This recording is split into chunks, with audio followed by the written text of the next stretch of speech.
그렇게 제가 젊어 보이나요? 아니죠? 예, 역시. 예. 참으로 지혜로우십니다. 예. 예. 제가 사역을 잘 하진 못하지만 신대원 다닐 때부터 지금까지 주로 청년 사역만 해왔습니다. 그래서 제 주된 선교의 대상, 사역의 대상은 20대부터 35세 전후에 있는 청년들입니다. 그러다 보니까 이렇게 그들의 에너지를 먹다 보니까 본의 아니게 나이에 비해선 젊게 보이는 은혜를 입게 되었습니다. 그래서 제가 남다른 보약을 먹은 것도 아니고요. 그냥 그들 곁에 서 있다 보니까 어부지리로 이렇게 됐습니다. 예, 감사합니다. 예. 제가 주로 예배 드릴 때 청바지 입고 그냥 캐주얼복으로 하다가 오래간만에 양복을 입어서 제가 어색합니다. 아주 그냥 왔다 갔다 하면서 하다가 이렇게 오래간만에 제가 이런 폼을 가지고 예배 드리는 곳에 참여한 지가 3년 만인 것 같아요. 저희는 30분에서 1시간 정도 찬양만 냈다 하거든요. 춤을 추면서 애들이. 그리고 말씀은 1시간 정도 하고 기도하고 이렇게 마치는 아주 단순한 예배 형태를 가지고 있습니다. 근데 오래간만에 이렇게 함께 찬양을 부르고 또 성가대 찬양을 들으며 또 기도에 참여하게 되니까 좀 뭐라 그럴까 고향에 온 듯한 느낌이 듭니다. 감사드립니다. 먼저 우리 부족한 저에게 이렇게 함께 예배 드릴 수 있는 기회를 주셔서 목사님 이와 또 당회원 되시는 분들 또 성도 여러분께 깊은 감사를 드립니다. 특별히 지난 한 해 동안 기교회 섬김을 통하여서 제 능력에 벗어나는 사역을 하게 되었고요. 또 제 열심으로 맛볼 수 없는 귀한 하나님의 은혜를 맛보게 되었습니다. 그래서 여기 계신 분들은 직접 보지 못했고 듣지 못하셔서 아쉬움이 있지만 오늘 이 자리를 통하여 제가 이렇게 말씀을 나누기 전 고백합니다. 여기 계신 분들의 섬김을 통하여 개인적인 제 능력, 제 실력으로 맛볼 수 없는 사역과 결실을 맛보았고 맛보고 있습니다. 하여 귀한 섬김에 감사의 말씀을 먼저 드립니다. 그래서 오늘 이 말씀을 드리고요. 말씀을 나누도록 하겠습니다. 오늘의 말씀은 제가 6년 동안 에즈마이아를 섬기면서 그 섬기는 과정 속에 하나님이 비춰주신 제 자신의 연약함을 말씀에 담아보려고 했습니다. 제목을 희생 없는 예배 드릴 수 없다라고 정해봤어요. 한번 따라해 보실래요? 희생 없는 예배는 드릴 수 없다. 우리 모두가 다 예배의 승리자가 되기를 원합니다. 또 하나님이 기뻐 받으시는 예배를 드리는 예배자가 되기를 원하는데 그럼 어떻게 하면 그게 가능할까라는 것이 오늘의 큰 주제입니다. 여러분. 하나님이 받으시는 예배, 하나님이 기뻐하시는 예배자가 되기 위해서는 앞에 나와 있는 것처럼 희생이 수반돼야 됩니다. 근데 문제는 뭐냐면 이 희생에 대해서 너무 우리가 중압감을 가지고 있다는 것이에요. 지나칠 정도로 두려워하고요, 불안해하고 걱정하고 있다는 것입니다. 아니라고 고개 흔들지 마세요. 다 물어보면 마치 희생이라는 단어는 꼭 선교사가 되어야 하는 듯한 느낌? 아니면 모슬렘 지역에 목숨을 걸고 나가야 된다고 하는 그런 느낌 아닌 느낌? 그런 선입견 아닌 생각을 가지고 다 있단 말입니다.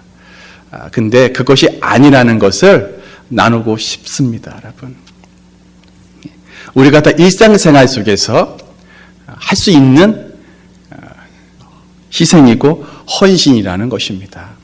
첫 번째 나누고 싶은 건 이겁니다. 내 개인의 경험치와 능력치를 넘어서는 것입니다, 여러분. 따라해 보실래요? 내 능력치와 경험치를 넘어서는 거다. 그냥 울타리에 넘는 것입니다, 여러분. 국경을 넘는 게 아니에요.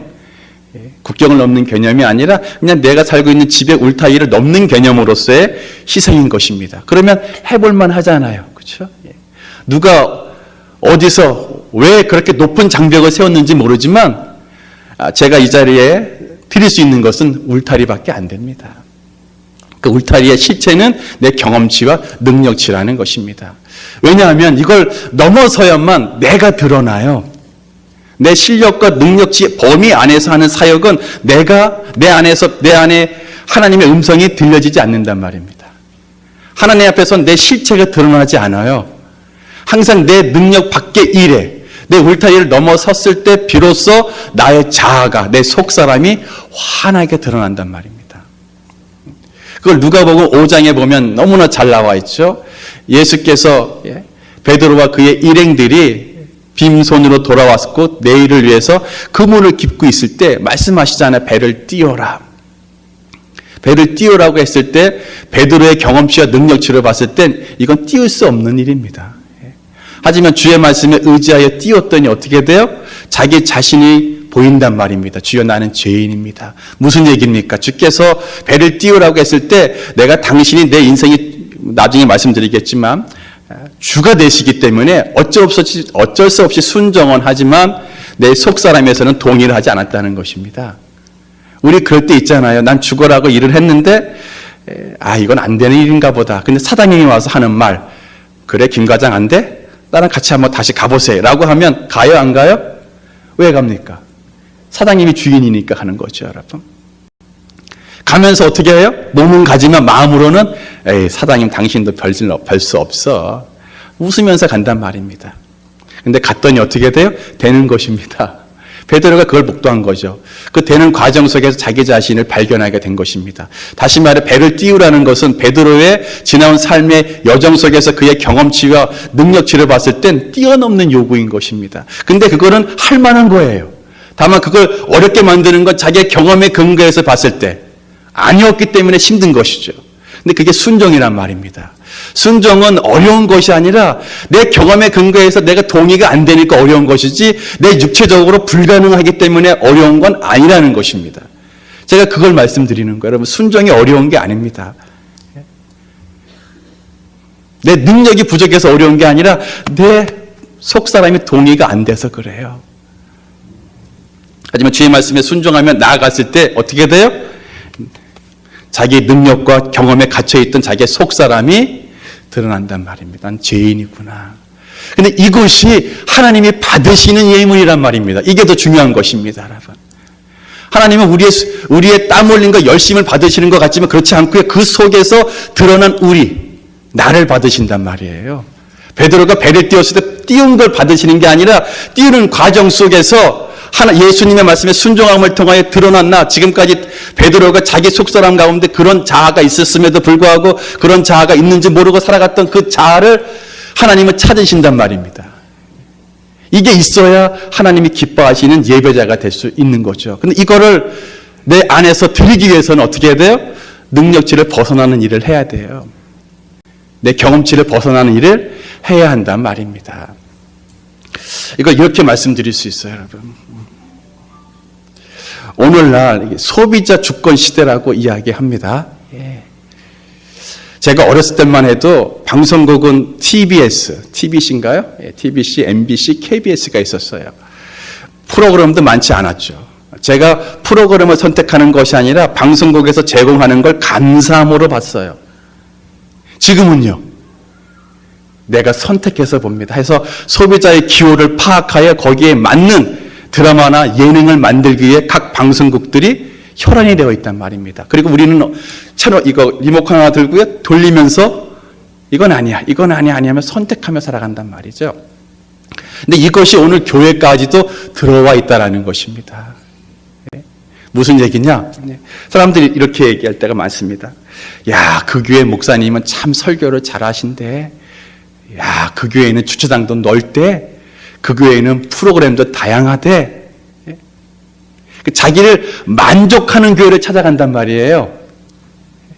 그러면 묻겠습니다. 나를 만족시키는 교회면은 내가 하나님이 받으실 만한 인생이 된 겁니까?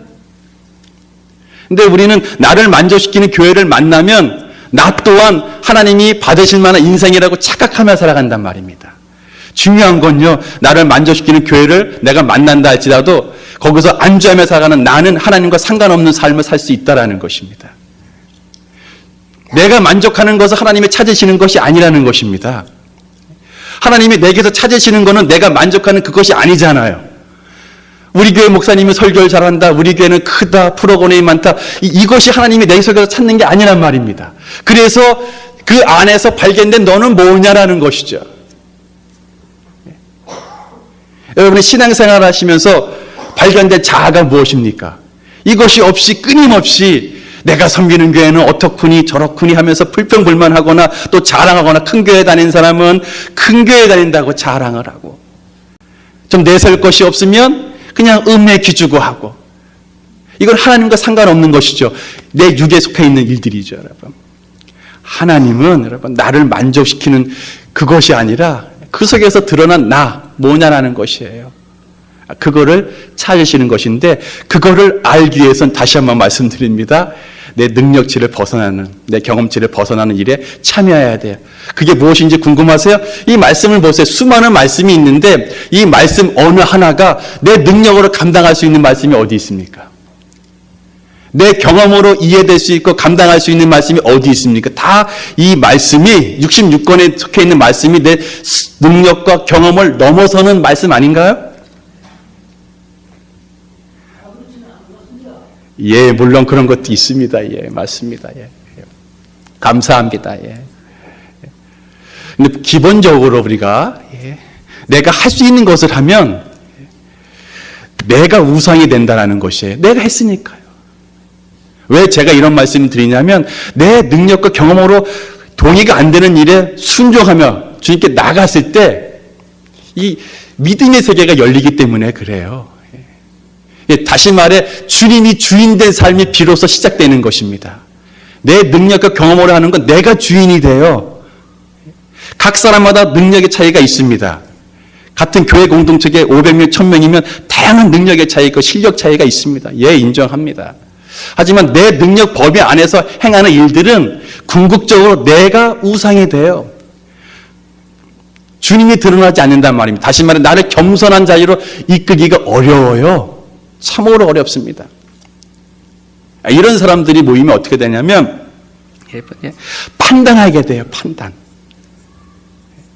판단만 한단 말입니다. 그리고 너와 나의 다름을 가지고 힘들어해요. 그러나 여러분, 주님 말씀에 순종하며 나아갈 때, 이건 제가 이렇게 표현하고 싶습니다. 육체적으로는 불편한 일이에요. 싫은 일이에요. 꺼리는 일입니다. 왜? 낯선 곳으로 나가니까요. 익숙하지 않으니까요. 불편하죠. 영적으로 보면 이건 전쟁터로 나가는 것입니다. 그 속에서 끊임없이 내 자아와 하나님과의 그 의중과의 싸움이 일어나거든요. 이 싸움이 일어나면 어떤 유익이 있냐면 주만 바라보게 돼요. 주만 바라볼 수밖에 없죠. 그래서 그 속에서 만나는 사람들 가운데 속에서는 뭐가 있냐면 여러분, 영적인 연대가 일어나는 것입니다. 내가 할 수 있는 일 수준에서 사역을 하게 되면 연대가 안 일어나요. 위계질서만 생깁니다. 내 각자가 다 자기의 고백 속에서 이건 내가 감당할 수 없는 일이라고 했을 때, 하나님의 일에 참여하게 됐을 때 진정한 영적인 연대가 일어난단 말입니다. 왜요? 우리 각자의 자리에서 내가 할 수 있는 게 아니기 때문에 그렇습니다. 주만 바라보기 때문에 그런 것입니다. 주만 바라봅니다. 그래서 이때에는 서로 간에 다름이 문제가 되지 않아요. 너는 어느 지역 출신, 너는 어느 학교 출신, 넌 나이가 몇이고 여자냐 남자냐, 이 문제가 되지 않아요. 왜요? 영적인 전쟁터에서는 함께 있는 그 한 사람 있다는 그 자체가 힘이기 때문에 그렇습니다. 그러나 다시 한번 정리하면서 말씀드리는데, 내 능력 범위의 일은요, 이 일이 일어나기가 되게 힘들어요. 자리 싸움만 합니다. 교회 내에서도. 여러분, 곰곰이 생각해 보시면 수긍을 거의 하실 것입니다. 여러분, 판단만 합니다. 성도 여러분, 무엇 하나 우리의 능력과 경험으로 감당할 수 있는 말씀이 거의 없습니다. 이 말씀에 한번 우리가 순종함으로 한번 발을 지그시 담가 보시기 바라요. 그러면 순간 어려움이 올 것입니다. 부딪힘이 있을 것입니다. 근데 그것에 그치는 것이 아니라 그 속에서 지금까지 숨겨져 왔던 내 안에 또 다른 나가 드러남을 통하여 주여 난 죄인입니다. 지금까지 나를 우상 삼아 살아온 삶이었습니다. 이게 절로 고백이 될 것입니다. 이런 사람들이 모였을 때 진정한 연대가 일어나는 것입니다. 그게 사무엘 상과 하에 요나단과 다윗의 만남을 통하여 확증하고 있는 것이죠. 여러분, 인간적으로 다윗과 요나단은 정치적 정적이었습니다. 둘 중에 한 명은 죽어야만. 왜? 같은 하늘에 해가 두 개 있을 수는 없는 거잖아요. 그래서 쭉 읽다 보면 사울이 다윗을 죽이려고 한 여러 가지 이유 중에 하나가 이 녀석 놔뒀다가 내 아들을 삼켜먹을 것 같아요. 그래서 죽이려고 했던 것입니다. 물론 개인적인 또 다른 이유도 있지만 정치적인 측면에서 바라보면 다음 후계자인 요나단을 평케 왕위에 오르게 하기 위해서 제거하려고 한 목적도 있었습니다. 정치적으로 정적일 수 있었던 이 요나단과 다윗, 나이적으로도 엄청난 차이가 있었죠. 단순히 2-3살 차이가 아니었습니다. 성경 속에서는 정확하게 나이 차이가 나와 있지 않지만 많은 학자들에 의하면 최소한 10살 이상의 차이가 있는 것입니다. 그리고 이들이 신분적으로도 하나는 왕자고 목동이었어요. 근데 이들이 하나가 되잖아요. 서로 싸울 수밖에 없는 그런 정적이었음에도 불구하고 이들은 어떻게 되죠? 하나님 나라의 복음을 위해서, 다시 말해 이스라엘의 회복과 이스라엘의 새로움과 강성함을 위하여서 이들이 하나가 된단 말입니다. 그리고 누가 왕이 되는 거는 이들의 문제가 더 이상 되지 아니해요. 이게 참다운 연대 아닙니까, 여러분? 그래서 주만 높일 수 있는 거 말로 되는 게 아닙니다.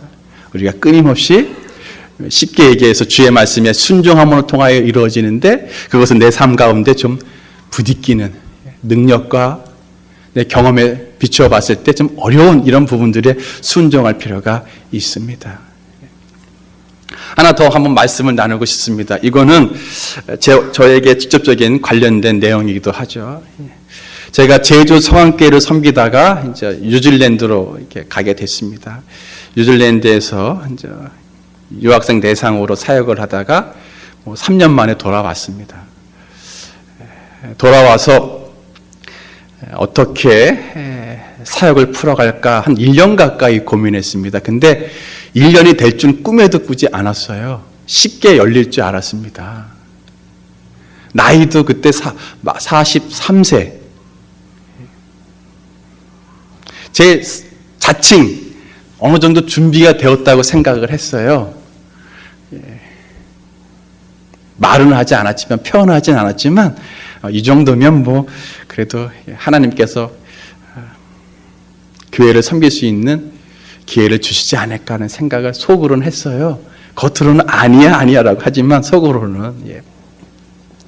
근데 1년 가까이 열리지 않더라고요. 그러는 가운데 다른 교회 청빙에 제안이 들어왔습니다. 그럴 때 한국에 들어와 있는 몽골인 대상으로 사역을 해보지 않겠는가라고 하는 제안도 동시에 들어온 거예요. 근데 먼저 들어온 건 청빙이었고 제가 가서 설교를 2번이나 했고 가족 다 가서 인사를 했어요. 그래서 저는 되는 줄 알았죠. 거기에 하시는 모든 분들이 이제 오시기만 하면 이런 식으로 얘기를 했으니까. 그런데 이쪽에서 몽골 사역을 해보지 않겠냐. 그때 준비된 몽골 지체는 딱 가족 한 가족이었어요. 그리고 어린애 1명, 3명. 그들이 이 땅에 들어와 있는 동족들을 섬기고 싶은 마음이 있는데 이를 위해서 한국 목사님이 한번 함께 하면 좋겠다고 하는 기도 제목을 나누고 그걸 아시는 어떤 목사님이 저에게 제안을 한 거예요. 해보지 않겠냐고. 근데 그게 들어옵니까, 귀에? 안 들어오잖아요. 이미 200명 이상 되는 교회에서 청빙이 들어와서 이렇게 다 됐는데. 근데 결과적으로는 거기는 안 됐고요. 왜 안 됐는지 모르겠어요. 결과적으로는 하나님이 이쪽으로 저를 트신 것이죠. 예. 근데 이 사역을 하면서 저는 마음 내키지 않았어요. 왜? 하고 싶은 것이 아니었으니까요. 내가 몽골에 대해서 관심을 가진 적도 없고 꿈도 꾼 적도 없고 마음도 없는데 거기다가 달랑 한 가족 2명 데리고 하라고 하니 제가 다 말은 할 수 없지만 하나님께 얼마나 많은 요구를 했는지 모릅니다, 여러분. 이러려고 나를 부르셨습니까? 그러면 또 이런 소리가 들려요. 내가 널 언제 불렀냐? 네가 좋다고 온 거지. 하면서 이 내적인 싸움이 엄청 많습니다. 우리가 그런 문제가 오기 전까지는 하나님이 날 부르셨잖아요. 주님 나를 부르셨으니 눈물이 뚝뚝 떨어지며 감사합니다 한단 말이에요. 근데 이런 상황에서 보면 하나님이 그러시는 것 같아요. 내가 널 언제 불렀냐? 네가 좋다고 따라와 놓고 이제 나한테 책임지려네? 막 이렇게 말씀하신단 말이에요. 불안정한 심령 상태가 되는 거죠. 그러는 가운데 제가 그러면서 한 달에 한 번 강원랜드에 전도를 다녔습니다. 아는 분들과 이렇게 해서. 근데 함께 하는 목사님이 이번 강원랜드 전도 여행에 자기가 아는 한 목사님이 함께 하기를 원해서 불렀다고 이야기하더라고요. 그래서 저 천호동 밑에 강동역에서 만나기로 했어요. 만났는데 그분이 어떻게 오시냐면 그 앞에 차를 세워놓고 그 3번 출구 앞에 제가 기다리고 있었습니다. 근데 그 목사님이 어떻게 오시냐면 이만한 거에 여기다 이렇게 붙여놓고 예수 천당 불신지옥 이렇게 써 딱 나오는 거예요. 제가 속으로 무슨 생각한지 아세요? 아, 너 오늘 꼬였구나. 알렐루야 하면서 이렇게 막 아니나 다를까 보시는데 알렐루야 하면서 막 다시는데 역시나. 근데 여러분, 그 사역을 마치고 돌아오는 길에 이제 그분과 옆자리에 앉게 제가 운전을 하고 그분이 옆에 앉으셔서 얘기를 하게 됐어요. 얘기하는데 그분이 사법 공부를 하다가 은혜를 받아서 신학을 하게 됐대요. 햇불 트리니티 신학교에서 영어 과정으로 신학을 이수하신 것입니다. 그리고 미국의 리포엄드 신학교에 합격을 하신 거예요. 여러분, 사람이 이렇잖아요. 선입견이 가졌다 이렇게 나오면 이 사람 내가 생각했던 사람이 아니네. 그렇죠? 겉으로 보이는 대로 판단하면 안 되겠더라고요. 그 할렐루야 했던 분이 갑자기 높이 보이는 거예요. 그래서 그분이 얘기를 하시기 시작하는 거예요. 자기가 그렇게까지 공부를 했대요. 사법고시 1차까지 붙었고 막 그러는 가운데 속에서 30대 중반까지 신학을 사법고시를 준비했는데 은혜를 받고 모든 것 내려놓고 햇불 트리니티에 들어가서 공부해서 리폼드 신학까지 들어가서 갔다 오신 거예요. 그래서 자기도 사역에 열릴 줄 알았대요. 열릴지 믿고 그 시간이 좀 주어졌길래 지하철을 타고 왔다 갔다 하면 노숙자 대상 사역을 한번 격가지를 해보겠다는 마음이 들어서 해보기 시작한 것입니다. 근데 그것이 잠깐인 줄 알았는데 1년이 지나고 2년이 지나고 자기는 나이가 들어가고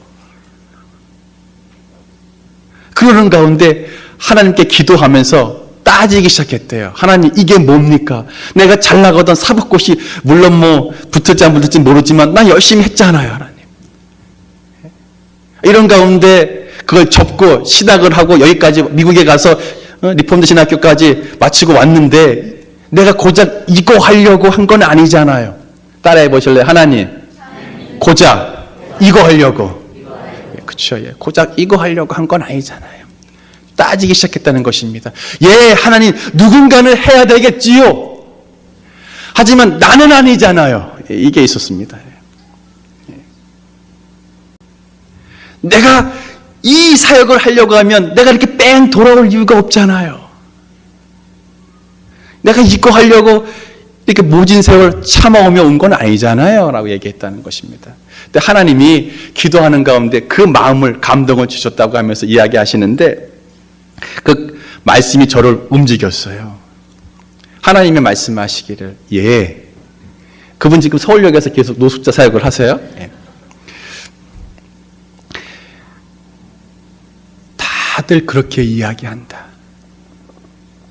난 너무 아깝다고 그 일 하기에. 누군가는 해야 될 일이지만 다 자기는 아니라고 한다. 너는 안 그랬으면 좋겠다. 그 말씀을 하시는 거예요, 여러분. 제 마음을 들킨 거예요. 저도 그랬거든요. 누군가는 해야 되지만 제가 이거 하려고 여기 온 건 아니잖아요. 이 마음이 있었어요, 여러분. 근데 하나님의 그분을 통한 음성을 제게 하신 거죠. 다 그렇게 얘기한다. 자기는 아깝다고. 여러분, 아까우세요? 그 일 하기에? 예를 들어 여러분, 희생과 헌신에 대해서 이야기하는 것입니다. 우리가 희생과 헌신하는 건 너무 크게 생각할 필요 없다는 것을 이야기하려고 하는 것입니다. 우린 자기 자신을 너무 아까워하는 것 같아요. 다시 말해, 누군가는 교회에서 그 김지사가 할 일이지 내가 할 일은 아니라고 생각하는 게 많다라는 것입니다. 내가 그거 하려고 여기 온 줄 알아? 근데 하나님은 말씀하세요. 그거 하려고 불렀다. 그거 하려고. 내가 너 그거 시키려고 불렀다. 제가 뒤돌아보니까 여러분, 제가 신대원 졸업하고 전임 사역자를 가서 교회에서 제일 먼저 한 일이 뭔지 아세요? 주보 접는 일이었습니다. 2,000명 모이는 교회인데 부교육자들이 새벽 5시 반부터 나가서 주보 2,000전 접는 거예요. 그리고 차량을 다 저희 부교육자들이 했어요. 수원, 의왕, 군포 이런 지역으로 부교육자들이 거점을 확보해서 살게 했거든요. 사택을 얻어서. 그래서 새벽 예배도 나오면서 성도들 태우고 수예배도 나오면서 태우고 제가 시시거리면서 했어요. 시시거리면서. 이거 하려고 누군가는 할 일이지만 내가 이거 하려고 신학 대학원 졸업했나. 지금 생각해 보면 그런 거예요. 하나님, 그래 난 그거 시키려고 너 불렀다. 왜 우리는, 그래서 제가 나누고 싶은 건 우리는 끊임없이 나를 향한 하나님의 부르심의 뜻에 집중하기보다는 하나님께 내가 원하는 걸 이야기하는 데 바쁘단 말입니다. 한 번도 제가 그 목사님의 이야기를 통하여 나를 향하신 하나님의 기쁘신 의중에 대해서 묵상한 적이 없더라고요. 다 하나님 이렇게 해주시면 나도 좋고 하나님도 좋고요.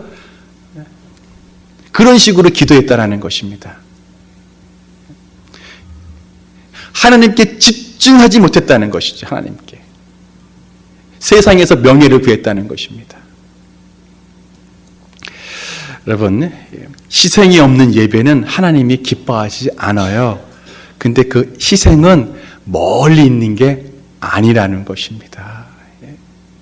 여러분, 교회가 오래되다 보면 장로님도 계시고 권사님도 계시고 지사님도 계실 것입니다. 또 신학의 연차들이 다 다르죠. 그럼 보이지 않게 이 일은 이렇게 1년차가 할 일이고 이 일은 권사들이 할 일이고 이거는 장로님이 할 일이고 이게 보이지 않게 질서가 이렇게 정렬이 되어진단 말입니다. 예, 그건 필요해요. 하지만 어디 그렇게 다 일이 진행이 되나요? 안 돼요. 그걸 가지고 남들에게 이게 판단입니다. 그러면 교회가 어지러워지는 것입니다. 그냥 보이는 사람이 하나님께서 나에게 비춰주셨으면 지금 이때 나로 그 일을 시키려고 보여주셨구나 하고 하면 되는 것입니다, 여러분. 하나님은 그거 시키려고 우리를 부르셨습니다. 따라해 보실래요? 하나님은 그거 시키려고 나를 부르셨다.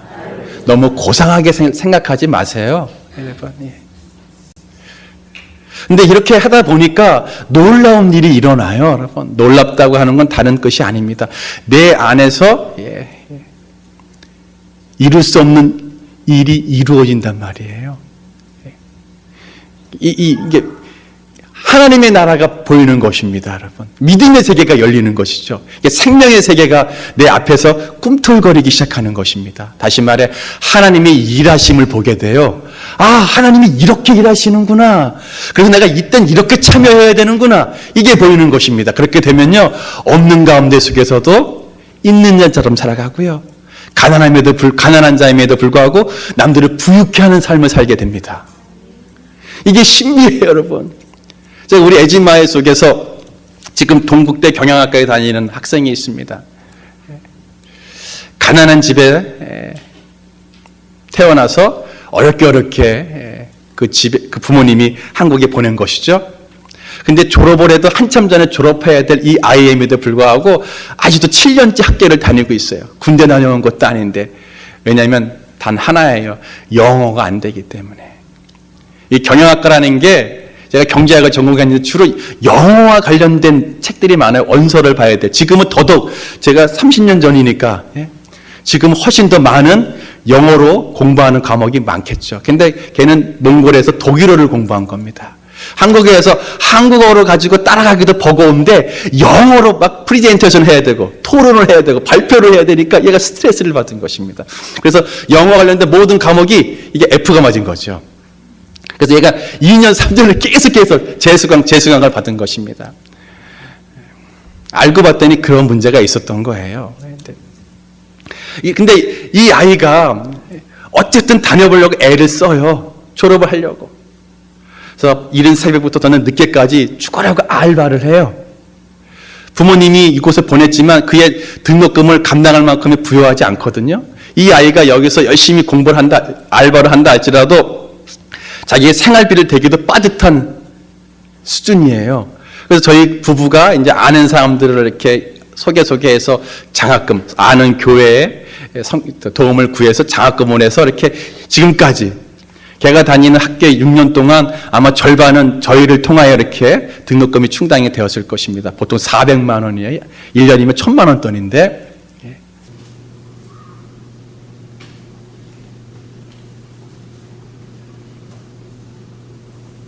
근데 이게 힘들더라고요. 왜 힘드냐면 장학금을 주신 분들을 만나면 물어볼 거 아니에요. 그 학생 졸업했냐고. 아직도 학교 다녀요? 아직도 학교 다녀요? 그러면 제가 민망해요. 그래서 언제까지 어디까지 이 일을 계속해야 될까라고 하는 이 안에서 자괴감이 들 때가 참 많습니다. 이렇게까지 해야 되나? 이 일까지 해야 되나라고 하는 내적인 갈등이 끊임없이 일어납니다. 그런데 여러분, 그래서 올 초에 우리 둘이 만나갖고 학교 그만두자까지 얘기가 나왔어요. 이거 낭비다. 1년에 1000만 원 쏟아붓느니 불법 차려가 되는 차가 나갖고 5년 열심히 돈 벌어서 고향 돌아가는 게 낫다라고 하는 얘기가 나올 정도로. 하지만 저와 아내가 이제 다시 한번 기도하면서 아니다. 한번 학교에 두드려보자. 그래서 교수님들을 만나보자. 교수들이 다 한국인이 없어요. 영어를 가르치니까 미국에서 온 교수, 영국에서 온 교수들이에요. 한국말을 못하는.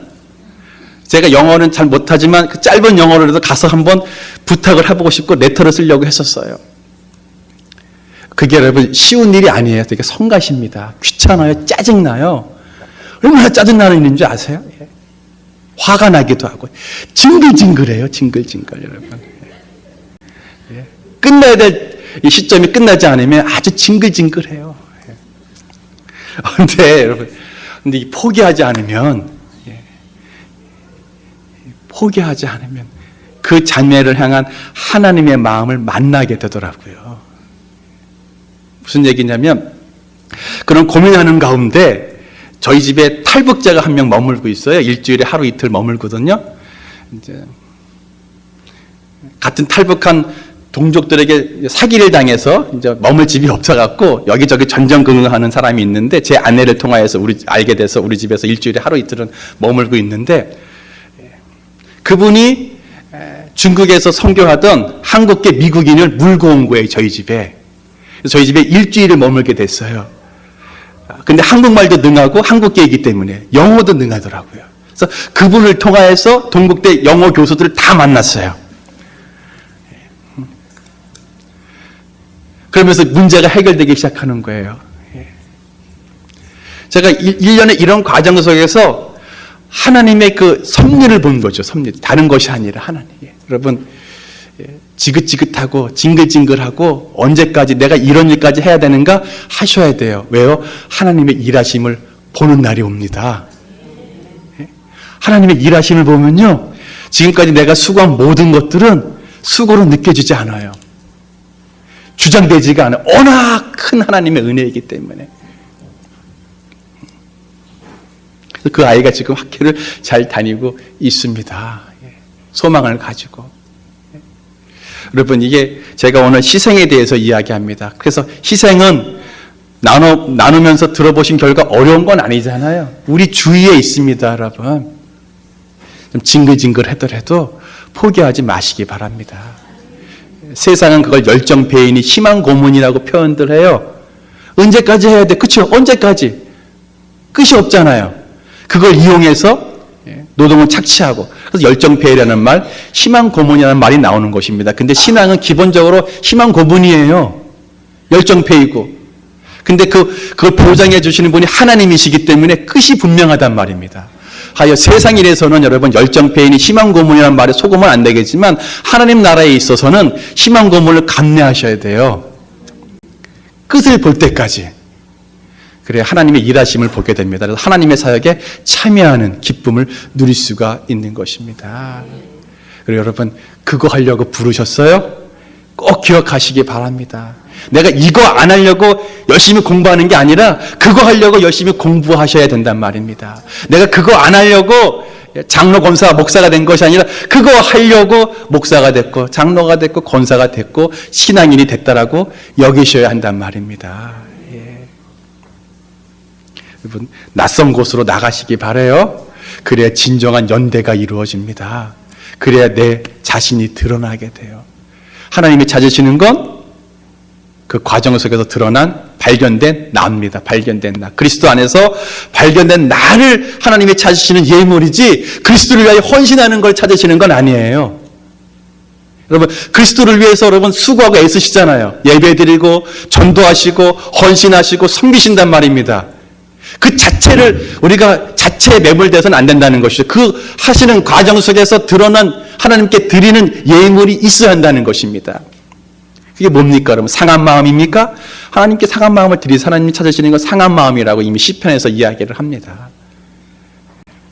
그걸 가지고 이건 이런 마음 가지고 하는 건 위선이야, 위선. 이러면서 안 하는 사람들이 있어요.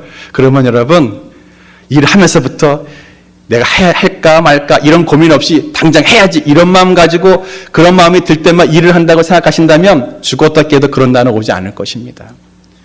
여기에 많은 장로님들이 계실 것입니다. 어떤 선한 일이든 마음에 갈등 없이 행하신 일이 있으셔요? 없으실 것입니다. 선한 일일수록요 갈등이 큽니다. 선한 일은 항상 하나님 입장에서 선한 일은 우리 육체를 입고 살아가는 우리 입장 속에서는 위험 부담이 커요. 명예가 걸릴 수도 있고요. 재정적 손실이 걸릴 수도 있는 것입니다. 아니면 육체적인 피곤함이 담보될 때도 있는 것이죠. 선한 일일수록 여러분 내적 갈등이 심합니다. 그렇다고 포기하지 마시고 그걸 안고 가시는 거예요. 이게 드러난 거니까 하나님 지금 이 선한 역사 앞에 내가 이런 마음이 듭니다. 내가 이렇군요, 과연 주님. 여전히 내가 목사임에도 불구하고 여전히 어린아이 수준이군요. 예, 당신의 은혜로 내가 구원받았음을 다시 한번 고백하는 이 자리입니다. 이렇게 나가는 것입니다, 여러분. 말씀을 정리하겠습니다. 함께 예배드리는 성도 여러분, 희생이 없이는 하나님이 받으시는 예배를 드릴 수가 없습니다. 그 희생은 어려운 것이 아닙니다. 이미 우리 주위에 가까이 와 있습니다. 아마 어떤 분들은 그걸 행하고 계시는 분도 많이 있을 것입니다. 그렇다면 더 한번 용기를 내셔서 발을 담궈 보시기 바랍니다. 주의 일하심을 경험하게 되실 것입니다. 기도하겠습니다. 예, 주님.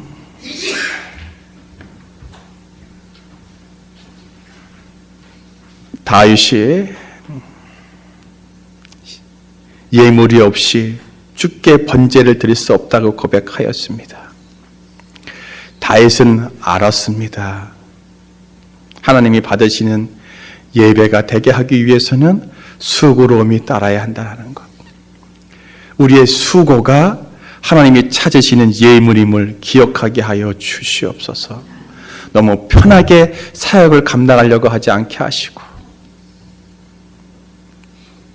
좀 부담스럽고 좀 육체가 수고스러움을 당한다 할지라도 좀 발을 담글 수 있는 우리가 되게 하여 주시옵소서.